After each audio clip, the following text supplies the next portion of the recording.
صلو علی الحبیب صلی اللہ تعالی علی محمد صلی اللہ علیہ وسلم۔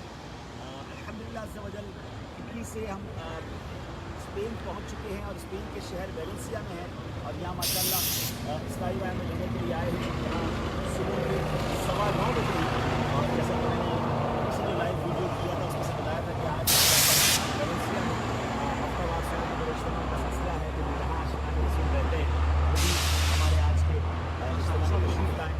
ایک چیز میں نوٹ کر رہا تھا کہ آہستہ آہستہ جہاں دنیا بھر میں جب سفر شروع ہوا ہے، جو بزنس کمیونٹی کے لوگ ہیں وہ اپنے بزنس کے لیے گھر سے باہر نکل رہے ہیں، ٹورزم والے ٹورزم کے لیے نکل رہے ہیں، تو کیوں نہ ہم مدنی قافلے والے ہم بھی اپنے سفر کے لیے نکلیں، دنیا بھر میں نیکی کی دعوت کی دھومیں مچائیں۔ اللہ پاک نے کرم کیا ہے، حالات کچھ بہتر ہوئے تو ہمیں اپنے دعوت اسلامی کے کاموں کو، دین کے کاموں کو، نیکی کی دعوت کے کاموں کو اور آگے بڑھانا چاہیے۔ اللہ کریم ہماری دعوت اسلامی کو اور ترقیاں عطا فرمائے۔ ماشاءاللہ یہاں کے اسلامی بھائیوں کا شکریہ ادا کرتے ہیں کہ ہمیں لینے کے لیے ووٹ بھی آئے ہیں۔ اللہ کریم ہمارے امیر اہل سنت کے لگائے ہوئے گلشن دعوت اسلامی کو مزید ترقیاں اور عروج نصیب فرمائے۔ صلو علی الحبیب صلی اللہ تعالی علی محمد صلی اللہ علیہ وسلم۔